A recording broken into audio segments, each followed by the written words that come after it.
മാതാവിൻ ചാരേ ചെല്ലുന്നു ജപമാല വഴിയായി. ചൊല്ലുന്ന നിമിഷം മാതാവിൻ ചാരേ ചെല്ലുന്നു ജപമാല വഴിയായി. കയ്യിലിരിക്കുന്ന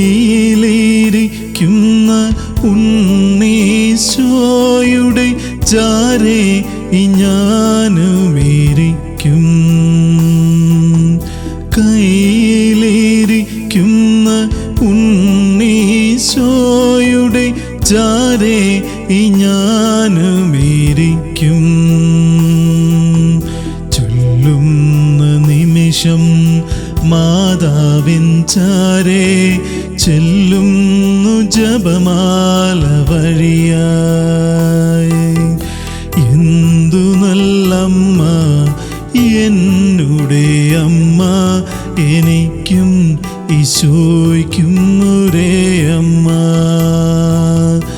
എന്തു നല്ലമ്മ എന്നുടെ അമ്മ, എനിക്കും ഈശോയ്ക്കും ഒരേ അമ്മ.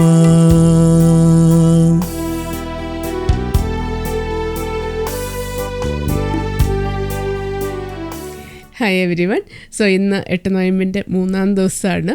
അപ്പോൾ ഇന്ന് മാതാവിനോട് നമ്മൾ മെഡിറ്റേറ്റ് ചെയ്യുമ്പോൾ ഞാൻ വിചാരിച്ച് എനിക്കുണ്ടായിട്ടുള്ള ചില അനുഭവങ്ങൾ, മരിയൻ അനുഭവങ്ങൾ നിങ്ങളുമായിട്ട് ഷെയർ ചെയ്യാമെന്ന്. അപ്പോൾ എൻ്റെ മനസ്സിൽ 3 വിഷൻസാണ് ഓർമ്മ വരുന്നത്. 3 പ്രാവശ്യം മാതാവിനെ കണ്ടതായിട്ടാണ് എൻ്റെ മനസ്സിൽ എനിക്ക് ഓർമ്മയുള്ളത്. അപ്പം അതിൽ ഒരെണ്ണം ഞാൻ ഓൾറെഡി നേരത്തെ പണ്ടൊരു വീഡിയോയിൽ ഷെയർ ചെയ്തിട്ടുണ്ട്. അപ്പോൾ ഈ 2 എണ്ണം ഇന്ന് ഷെയർ ചെയ്യാമെന്ന് വിചാരിക്കുന്നു. അതുപോലെ തന്നെ എൻ്റെ ഹസ്ബൻഡിനുണ്ടായിട്ടുള്ള ഒരു അനുഭവവും ഷെയർ ചെയ്യാമെന്ന് വിചാരിക്കുന്നു. അപ്പം മാതാവ് ഇന്നും സജീവമാണ്.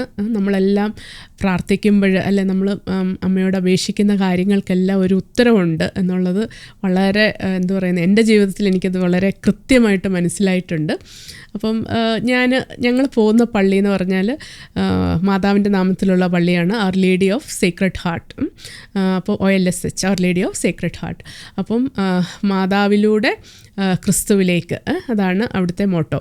അപ്പം അവിടെ ഒരു വലിയ മാതാവിൻ്റെ ഒരു സ്റ്റാച്യു ഉണ്ട്, വലിയൊരു സ്റ്റാച്യു ആണ്. അപ്പം ഞാൻ എപ്പോഴും പോയിട്ട് അമ്മയുടെ കൈ ഇങ്ങനെ പിടിച്ച് പ്രാർത്ഥിക്കാറുണ്ട്. എല്ലാ ദിവസവും കുർബാന കഴിയുമ്പോൾ ഇങ്ങനെ പ്രാർത്ഥിക്കാറുണ്ട്. ഒരു കാര്യം എൻ്റെ മനസ്സിൽ വന്നതിപ്പോൾ ഞാൻ പറയാം.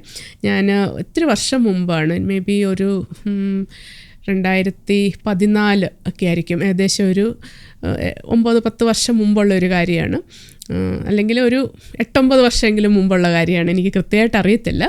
അപ്പം ഞങ്ങൾ നേരത്തെ താമസിച്ചുകൊണ്ടിരുന്ന വീട് ഒരു ഡ്യൂപ്ലെക്സ് ഹൗസാണ്. അപ്പം മേളിലത്തെ നിലയിൽ അതിലേക്കൊരു പ്രൈവറ്റ് ടെറസ് പോലെയുണ്ട്, നമുക്ക് അങ്ങോട്ട് കയറാം. അവിടെ ഞങ്ങൾ കുറച്ച് ഗാർഡനിങ് ഒക്കെ ചെയ്ത് വെച്ചിട്ടുണ്ട്. മുകളിലൊരു ബെഡ്റൂമുണ്ട്, താഴെ 2 ബെഡ്റൂം. അപ്പോൾ മുകളിലത്തെ ബെഡ്റൂമിലിരുന്നാണ് ഞാൻ ജോലി ചെയ്തുകൊണ്ടിരിക്കുകയാണ്. അന്നപ്പം 3 മക്കളേ ഉള്ളൂ. അപ്പോൾ 3ാമത്തെ മോൻ ചെറിയ ആളാണ്, അവൻ ചെറിയ കുട്ടിയാണ്. അപ്പം ഭയങ്കര കുസൃതിയാണ് അവൻ. അപ്പം എപ്പോഴും ഞങ്ങൾ ആ ഡോർ അങ്ങ് അടച്ചിട്ടേക്കും, അവൻ വന്ന് ആ പിള്ളേർ വന്ന് അങ്ങോട്ട് ഒറ്റയ്ക്ക് ഇറങ്ങാതിരിക്കാനായിട്ട്. കാരണം ആ പാരപ്പറ്റ് വാൾസ് ഒക്കെ ഉണ്ട്, എങ്കിലും അതിന് വലിയ ഹൈറ്റൊന്നും ഇല്ലാത്തതുകൊണ്ട് അത്ര സേഫാണെന്ന് തോന്നാത്തതുകൊണ്ട്. അപ്പോൾ ഉച്ച കഴിഞ്ഞപ്പം അമ്മ ഉറങ്ങിയ സമയത്ത്, എൻ്റെ മദറിലോ അമ്മ ഉറങ്ങിയ സമയത്ത് ഇവൻ പയ്യെ വന്ന് കയറി. അപ്പോൾ ഈ ഡോറ് കുറ്റിയിട്ടിട്ടില്ലായിരുന്നു. അപ്പം ഡോറ് കുറ്റിയിട്ടിട്ടില്ലായിരുന്നപ്പോഴത്തേക്ക് അവൻ അത് തുറന്ന് അങ്ങ് ഇറങ്ങി, ആരും കണ്ടില്ല. അപ്പം ഞാനിവിടെ ഇരുന്ന് ജോലി ചെയ്യുന്നുണ്ട്, പക്ഷെ ഞാനും ഇത് കേട്ടില്ല. അപ്പോൾ അതിന് മുമ്പ് ഞാൻ ഒരു കാര്യം പറയാൻ മറന്നുപോയി. അപ്പം അതിനു മുമ്പ് ഞാനൊരു രാവിലെ പ്രാർത്ഥിക്കുമ്പം ഞാനൊരു വിഷൻ കാണുവാണ്. ഞാൻ ഈ OLSHൽ പറഞ്ഞില്ലേ ഒരു വലിയ സ്റ്റാച്യു ഉണ്ടെന്ന്, അതേ ആ രൂപമുള്ള അമ്മ, അതേ എക്സാക്റ്റ് ഒരാൾ മനുഷ്യയായ എങ്ങനെ ഇരിക്കും, അതേ മുഖമൊക്കെ ആയിട്ട് ആ അമ്മ ഇങ്ങനെ ഞങ്ങളുടെ ടെറസിലൂടെ അങ്ങോട്ടും ഇങ്ങോട്ടും നടക്കുവാണ്. അമ്മ അങ്ങനെ അങ്ങോട്ട് നടക്കുന്നു, ഒരറ്റം തൊട്ട് ഇങ്ങോട്ട് നടക്കുന്നു. അപ്പം ഞാൻ വിചാരിക്കുക, ഞാൻ എന്തിനാണ് ഇങ്ങനെ ഒരു വിഷൻ കാണുന്നത്, അമ്മ അങ്ങോട്ടും ഇങ്ങോട്ടും എന്താ ഞങ്ങളുടെ ടെറസ് വഴി നടക്കുന്നതെന്ന് ഞാനിങ്ങനെ ആലോചിച്ചു കേട്ടോ. പ്രാർത്ഥിച്ചപ്പോൾ ഞാനിങ്ങനെ ഒരു വിഷൻ ക്ലിയർ ആയിട്ട് കണ്ടു. ഞാൻ ഇതിനെപ്പറ്റി ആലോചിച്ച് എനിക്ക് ഒരു കാര്യം മനസ്സിലായില്ല, അമ്മ എന്തിനാണ് ഇങ്ങനെ നടക്കുന്നതെന്ന് മനസ്സിലായില്ല. രണ്ടാമത് എനിക്ക് മനസ്സിലാകാതിരുന്നത്, അമ്മ ശരിക്കും ആ ഒരു സ്റ്റാച്യുവിൻ്റെ മുഖം അല്ലല്ലോ അമ്മയ്ക്ക്. അപ്പം ഞാൻ എന്താ അമ്മ ഇങ്ങനെ കാണുന്നത്, ഈ 2 കാര്യത്തിനും എനിക്ക് ഉത്തരവില്ല കേട്ടോ. അപ്പം ഞാനിങ്ങനെ കാണുക. അന്ന് ഞാൻ പ്രാർത്ഥിച്ച അന്ന് അമ്മയെ കണ്ട അന്ന് ഉച്ച കഴിഞ്ഞാണ് ഇവൻ വന്ന് അനങ്ങാതെ കതവ് തുറന്ന് അവിടെ ഇറങ്ങിയത്. എന്നിട്ട് അവൻ എനിക്ക് തോന്നുന്നു 2-3 വയസ്സുള്ള ചെറിയ കുട്ടി എന്തോ. അപ്പോൾ പെട്ടെന്ന് ഒരു ഒച്ച കേട്ടുകൊണ്ട് ഞാൻ ഓടിച്ചെന്നപ്പം എനിക്കിപ്പോൾ ശരിക്കും ഓർമ്മ വരുന്നില്ല, ഞങ്ങളുടെ മൂത്ത മോള് വന്ന് തുറന്ന് അവളാണോ ഒച്ച വെച്ചത്, അപ്പുറത്തെ ഫ്ലാറ്റിലെ ആൾക്കാരാണോ ഒച്ച വെച്ചതെന്ന് അറിയത്തില്ല. ഇവനെന്തോ ഒരു ബോളോ മറ്റോ എന്തോ എടുത്തിട്ടു, അതാ പാരപ്പറ്റിൽ നിന്ന് താഴോട്ട് പോയി അവിടെ ഒരു ഇതിൽ കിടക്കും. അപ്പോൾ അവൻ അവിടെ നിന്ന് എത്തി വലിഞ്ഞ് അത് എടുക്കാനോ എന്തിനോ അവിടെ നിന്ന് എത്തി അങ്ങ് വലിയുക. അപ്പോൾ വീഴാൻ എല്ലാ സാധ്യതയും ഉണ്ട്. അപ്പോഴാണ് ഒച്ച കേട്ടുകൊണ്ട് ഞാൻ ഓടി ചെല്ലുമ്പോൾ ഇവനിങ്ങനെ അറ്റത്ത് ഇങ്ങനെ നോക്കിക്കൊണ്ടിരിക്കുക. ഭയങ്കരമായിട്ട് ഞാൻ പേടിച്ചു പോയി. അപ്പം ഇപ്പം എനിക്കത് മോളാണോ ഓപ്പോസിറ്റ് ഫ്ലാറ്റിലെ ആളുകളാണോ ബഹളം വെച്ചതെന്ന് എനിക്ക് ഓർമ്മ വരുന്നില്ല. പക്ഷെ പെട്ടെന്ന് ഞാൻ ഓർത്തു, അയ്യോ പരിശുദ്ധ അമ്മ ഞാൻ ഇതിലെ നടക്കുന്നത് കണ്ടത്. എൻ്റെ ദൈവമേ, എൻ്റെ അമ്മ എൻ്റെ കുഞ്ഞിനെ വന്ന് സംരക്ഷിച്ചതാണ്. അമ്മ അതിനാണ് എന്നെ കാണിച്ചത്, അമ്മ അതിലെ നടക്കുന്നതെന്ന്. അപ്പം ശരിക്കും പറഞ്ഞാൽ എനിക്ക് പെട്ടെന്ന് അത് ഓർമ്മ വന്നിട്ട് എനിക്ക് ഭയങ്കര ഒരു സങ്കടമോ സന്തോഷമോ എല്ലാം വന്നു കേട്ടോ. നമ്മളെപ്പോഴും ഓർക്കും ഒരു അപകടം നടന്നിട്ട് നമ്മളെ സംരക്ഷിക്കുമ്പോഴാണ് ദൈവം നമ്മളെ രക്ഷപ്പെടുത്തിയെന്ന്. പക്ഷേ നടക്കാതെ പോകുന്ന ഒത്തിരി അപകടങ്ങളിൽ നിന്നും ദൈവം നമ്മളെ എപ്പോഴും സംരക്ഷിക്കുന്നുണ്ട്. നമ്മൾ പലപ്പോഴും അത് റിയലൈസ് ചെയ്യുന്നില്ല അല്ലേ. പലപ്പോഴും എന്തൊക്കെ അപകടങ്ങൾ നടക്കാം നമ്മൾ വെളിയിൽ പോകുമ്പോൾ അല്ലേ എന്തൊക്കെ അസുഖങ്ങൾ എന്തൊക്കെ നമുക്ക് വരാം അല്ലേ. അപ്പോൾ അതിൽ നിന്നെല്ലാം നമുക്കൊരു പ്രൊട്ടക്ഷനുണ്ട്. പക്ഷെ നമ്മൾ ഒരു കാര്യം വന്നിട്ട് അതിൽ നിന്ന് രക്ഷപ്പെടുമ്പോൾ മാത്രമേ നമ്മൾ ആ സംരക്ഷണം ശരിക്കും തിരിച്ചറിയുന്നുള്ളൂ അല്ലേ. അപ്പോൾ ഇതങ്ങനെ ഒരു ഇൻസിഡൻ്റാണ്. നമ്മൾ വിശ്വാസത്തിൻ്റെ കണ്ണോടെ നോക്കിയില്ലെങ്കിൽ, ഇങ്ങനെ ഒരു വിഷൻ കണ്ടില്ലെങ്കിൽ നമ്മളത് അത്ര സീരിയസ് ആയിട്ട് എടുക്കത്തില്ല. അയ്യോ കുഞ്ഞിന് പെട്ടെന്ന് ദൈവം രക്ഷപ്പെടുത്തി എന്നങ്ങനെ വിചാരിക്കും. അപ്പോൾ ഇതെനിക്ക് വളരെ ക്ലിയർ ആയിട്ട് തോന്നി, അയ്യോ അമ്മ അവിടെ വന്നിട്ട് രക്ഷപ്പെടുത്തിയല്ലോ എന്ന് എനിക്കങ്ങനെ തോന്നി. അപ്പോൾ അതാണ് ആ വിഷൻ്റെ അർത്ഥമെന്ന് എനിക്ക് മനസ്സിലായി. പിന്നെ എന്തുകൊണ്ട് അമ്മ ആ ഞങ്ങളുടെ പള്ളിയിലെ ആ അമ്മയുടെ രൂപത്തിൽ കണ്ടു എന്നുള്ളതിന് എനിക്കൊരു ക്ലിയർ ആൻസർ ഇല്ല. ഞാനൊരിക്കൽ എൻ്റെ ഒരു ഫ്രണ്ടിനോട് പറഞ്ഞു, അതെനിക്കറിയത്തില്ല എന്ന് പറഞ്ഞപ്പോൾ ആ ഫ്രണ്ട് പറഞ്ഞു, പുള്ളി ഇങ്ങനെ കേട്ടിട്ടുണ്ട് ഏതോ എവിടെയോ ഒരു ചർച്ചിൽ ഒരു ബ്ലാക്ക് മഡോണ അല്ലേ, ആ പള്ളിയിലെ ആ അമ്മ ആ ബ്ലാക്ക് മഡോണ ആയിട്ട്, അതായത് ആണ് ആ ആൾ വിഷൻ കാണുന്നത്. അപ്പോൾ അങ്ങനെ അപ്പോൾ യഥാർത്ഥ ഇതല്ല, അങ്ങനെയാണ് ആൾക്കാർ കാണുന്നതെന്നൊരു കാര്യം ഇങ്ങനെ പറഞ്ഞു. പക്ഷെ ഞാൻ എവിടെയും വായിച്ചിട്ടില്ല അതൊന്നും. അപ്പോൾ എനിക്കിപ്പോഴും അതിനെപ്പറ്റി ഒരു കൃത്യമായ ആൻസർ ഇല്ല. പക്ഷെ ഞാനിങ്ങനെ ഈ അമ്മയാണ് കണ്ടത്. അതാണ് ഒന്നാമത്തെ കാര്യം. പിന്നെ എനിക്ക് ഒരു വിഷൻ ഞാൻ പലപ്പോഴും ഷെയർ ചെയ്തിട്ടുണ്ട്. ഞാൻ പിള്ളേർക്ക് ധ്യാനം എടുക്കാൻ നേരം പരിശുദ്ധ കുർബാനയിൽ ക്രിസ്തുവിൻ്റെ ആ പ്രസൻസ് ഞാൻ ശരിക്കും വിഷനെ കണ്ടെന്ന്. അപ്പോൾ അത് പരിശുദ്ധ അമ്മയും ഞാൻ കണ്ടായിരുന്നു ഒരു പ്രാവശ്യം അങ്ങനെ. അപ്പോൾ പരിശുദ്ധ അമ്മ ഈ കുർബാന കഴിഞ്ഞിട്ട് ഞാൻ കാണുന്നത്, ഞാൻ പറഞ്ഞില്ല ഞാൻ എപ്പോഴും ആ ഒരു സൈഡിൽ പോയിട്ട് അവിടെ അമ്മയുടെ കൈ പിടിച്ച് പ്രാർത്ഥിച്ചിട്ട് ഇങ്ങനെ തിരിച്ച് വരും. തിരിച്ചിങ്ങനെ ഞാൻ നടന്നു വരുമ്പോൾ ഞാൻ കാണുന്നത് ഈ സൈഡിലാണല്ലോ നമ്മൾ ചാലിസൊക്കെ വെക്കുന്നത്. അപ്പോൾ അമ്മ അവിടെ നിന്ന് എന്തൊക്കെയോ ഇങ്ങനെ അറേഞ്ച് ചെയ്തുകൊണ്ടിരിക്കുവാണ്, ഇങ്ങനെ ചെരിഞ്ഞ് നിന്നിങ്ങനെ അറേഞ്ച് ചെയ്യുവാണ്. പക്ഷെ ഞാനിങ്ങനെ നടക്കുകയും എന്നെ ഇങ്ങനെ കണ്ണുയർത്തി നോക്കിയിട്ട് നടക്കാൻ പോകുന്ന ഒരു കാര്യം എന്നോട് പറഞ്ഞു, ഇങ്ങനെ ഒരു കാര്യം നടക്കുമെന്ന് പറഞ്ഞു. അപ്പോൾ ഞാനത് ലീസ്റ്റ് എക്സ്പെക്റ്റ് ചെയ്യുന്ന ഒരു കാര്യമാണ്, നടക്കാൻ യാതൊരു ചാൻസും എനിക്ക് തോന്നുന്നില്ല. പക്ഷേ ഞാനത് എക്സ്പെക്റ്റ് ചെയ്യുന്നുമില്ല, എനിക്കത് അത്ര സന്തോഷകരമായ കാര്യമല്ലായിരുന്നു ആ സമയത്ത്. പക്ഷേ അമ്മ പറഞ്ഞതുപോലെ തന്നെ അമ്മ എന്നെ നോക്കി ഒരു ഭാവഭേദവും ഇല്ലാതെ, അതായത് ഒരു ഇമോഷനൊന്നും ഇല്ലാതെ അമ്മ ഇങ്ങനെ ഒരു കാര്യം എന്നോട് പറഞ്ഞു, ഒരു മാറ്റർ ഓഫ് ഫാക്റ്റ് പറയുന്ന പോലെ ഇങ്ങനെ പറഞ്ഞു. അത് അടുത്ത ആഴ്ച തന്നെ ആ കാര്യം നടക്കുകയും ചെയ്തു. അപ്പോൾ എനിക്കതൊരു കൺഫർമേഷനാണ്, പരിശുദ്ധ അമ്മ അവിടെ ഉണ്ട്. എല്ലാ ബലിയിലും അമ്മ അവിടെ ഒരു സജീവ സാന്നിധ്യമാണ് അല്ലേ. ഈശോയുടെ കാൽവരിയിൽ പരിശുദ്ധ അമ്മ ഉണ്ടായിരുന്നല്ലേ. അതുകൊണ്ടാണ് സഹരക്ഷക എന്ന് പറഞ്ഞിരിക്കുന്നത്. കാൽവരിയിൽ അമ്മ മകൻ്റെ കുരിശിൻ്റെ ചുവട്ടിൽ അമ്മ ഉണ്ടായിരുന്നു. ആ അമ്മ ഓരോ ബലിയിലും ഒരു സജീവ സാന്നിധ്യമായിട്ടുണ്ട്. അത് ഞാൻ കണ്ടതാണ്. കണ്ടിട്ട് ആ പറഞ്ഞ കാര്യം നടക്കുകയോടെ ചെയ്തുകൊണ്ട് എനിക്കത് ഭയങ്കര ഒരു ഉറപ്പാണ്. അതാണ് രണ്ടാമത്തെ കാര്യം. മൂന്നാമത്തെ എക്സ്പീരിയൻസ് ഞാൻ ഓൾറെഡി ഷെയർ ചെയ്ത്, പിന്നെ എനിക്കത് റിപ്പീറ്റ് ചെയ്യാൻ തോന്നുന്നില്ല, ഇപ്പോൾ ഒരു വീഡിയോയിൽ പറഞ്ഞാണ്. ഇനി വേറൊരു എക്സ്പീരിയൻസ്, എൻ്റെ ഒരു ഹസ്ബൻഡിൻ്റെ ഒരു എക്സ്പീരിയൻസ് കൂടെ പറയാമെന്ന് വിചാരിക്കുകയാണ്. അതായത് ഞങ്ങളുടെ 5ാമത്തെ മോനെ കൺസീവ് ചെയ്തപ്പം എനിക്കെല്ലാം സിസേറിയൻ ആയിരുന്നല്ലോ. അപ്പോൾ 5 C-സെക്ഷൻ ആയിരുന്നുകൊണ്ട് 5ാമത്തെ മോൻ്റെ എനിക്ക് 40+ ആയായിരുന്നു ആ സമയത്ത് ഏജും. അപ്പം ഒത്തിരി റിസ്ക് ഉണ്ടെന്നൊക്കെ ഡോക്ടർ പറഞ്ഞായിരുന്നു. അപ്പം ആ ഓപ്പറേഷന് പോയ സമയത്ത് ഇനി ഒരു സമയത്ത് ഓപ്പറേഷൻ എന്ന് പറഞ്ഞ്, അപ്പം ഡോക്ടർ തന്നെ നേരത്തെ തന്നെ പറഞ്ഞ് ഇങ്ങനത്തെ റിസ്ക് കാര്യങ്ങളൊക്കെ ഉണ്ടെന്നെല്ലാം പറഞ്ഞ് ബ്ലഡൊക്കെ തയ്യാറാക്കിയൊക്കെ വെച്ചാണ് നമ്മൾ പോകുന്നത്. അപ്പം ആ സമയത്തൊരു ഡിലേ വന്നു, കുറച്ച് ഇന്ന സമയമെന്ന് പറഞ്ഞിട്ട് കുറച്ചൊരു ഡിലേ വന്നു, എന്തോ കാരണം വേറൊരു കേസ് വരുമോ എന്തോ വന്നപ്പോൾ ഒരു ഡിലേ വന്നു. അപ്പോൾ എൻ്റെ ഹസ്ബൻഡ് വെളിയിലിരുന്ന് പ്രാർത്ഥിച്ചുകൊണ്ടിരിക്കുകയാണ്, കൊന്ത ചൊല്ലിക്കൊണ്ടിരിക്കുമായിരുന്നു. അപ്പോൾ ഇങ്ങനെ അദ്ദേഹം കൊന്ത ചൊല്ലിക്കൊണ്ടിരുന്ന കുറേ അധികം ഡിലേ വന്നുകൊണ്ട് ഇങ്ങനെ കൊന്ത ചൊല്ലിക്കൊണ്ടിരിക്കുകയും പെട്ടെന്നൊരു മൊമെൻ്റ് ആയപ്പോഴത്തേക്ക് പുള്ളി ഇങ്ങനെ ആത്മീയമായി കാണുവാണെന്ന് പറഞ്ഞു. അമ്മ ഇങ്ങനെ ഇറങ്ങി വരുന്നു, ഒരു വൃന്ദ മാലാഖമാരും ഇങ്ങനെ കൂടെയുണ്ട്. ആ അമ്മ ഇങ്ങനെ ഇങ്ങനെ വന്നപ്പോൾ പുള്ളിയുടെ മനസ്സിൽ കിട്ടിയ ഫീലെന്ന് പറഞ്ഞാൽ എന്തോ ഒരു ജീവൻ, ഒരു ത്രട്ടുണ്ട്, പക്ഷേ അമ്മ സംരക്ഷിക്കുന്നു എന്നുള്ള ഒരു മട്ടിലാണ് എൻ്റെ ഹസ്ബൻഡിൻ്റെ ഒരു മനസ്സിലെ ഫീലെന്ന് പറഞ്ഞു. അങ്ങനെ കേട്ടോ അങ്ങനെയൊന്നുമില്ല, ഇതൊരു ആത്മീയമായ ഒരു വിഷനാന്ന് പറഞ്ഞു. അതായത് കണ്ണുകൊണ്ട് കാണുമല്ല, ഒരു ആത്മീയ വിഷനാണ്.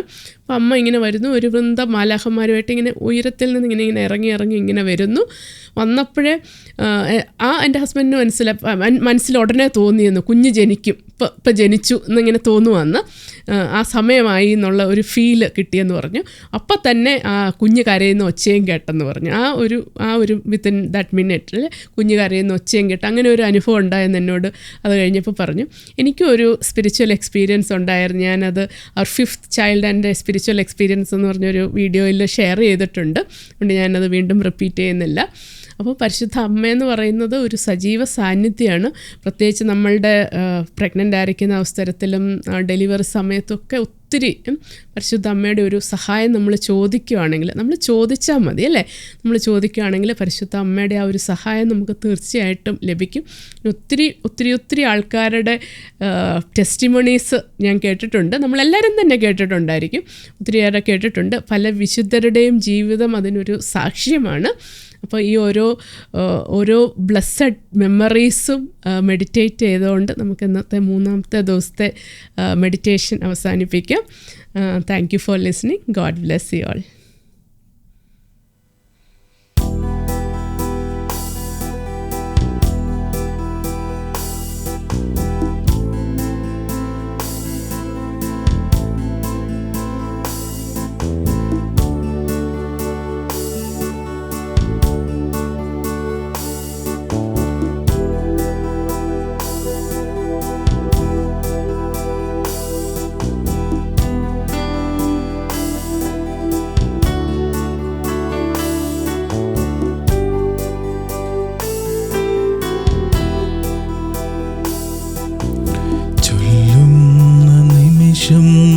മാതാവിൻ ചാരേ ചെല്ലുന്നു ജപമാല വഴിയായി, ചൊല്ലുന്ന നിമിഷം മാതാവിൻ ചാരേ ചെല്ലുന്നു ജപമാല വഴിയായി, കയ്യിലിരിക്കുന്ന ഉണ്ണീശോയുടെ ചാരേ ഞാനുമിരിക്കും, കയ്യിലിരിക്കുന്ന ഉണ്ണീശോയുടെ ചാരേ ഞാനുമിരിക്കും, ചൊല്ലുന്ന നിമിഷം മാതാവിൻ ചാരേ ചെല്ലുന്നു ജപമാല വഴിയായി. എന്തു നല്ലമ്മ എന്നുടെ അമ്മ, എനിക്കും ഈശോയ്ക്കും ഒരേ അമ്മ. എന്തു നല്ലമ്മ എന്നുടെ അമ്മ, എനിക്കും ഈശോയ്ക്കും ഒരേ അമ്മ.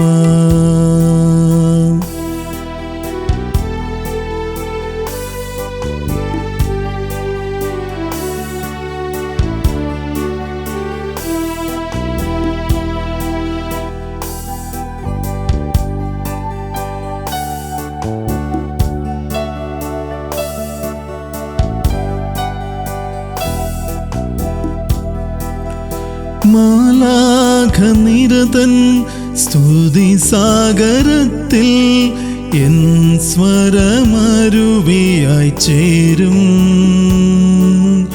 മാലാഖനിരതൻ സ്തുതി സാഗരത്തിൽ എൻ സ്വരമരുവിയായി ചേരും, നൈരാശ്യമുള്ള നൈരാശ്യവരിയിൽ പ്രത്യാശ പകരും പനിനീർ പുഷ്പങ്ങൾ വിടരും. നൈരാശ്യമനിയിൽ പ്രത്യാശ പകരും പനിനീർ പുഷ്പങ്ങൾ വിടരും. എന്തു നല്ലമ്മ എന്നുടെ അമ്മ, എനിക്കും ഈശോയ്ക്കും ഒരേ അമ്മ. എന്തു നല്ലമ്മ എന്നുടെ അമ്മ, എനിക്കും ഈശോയ്ക്കും ഒരേ അമ്മ.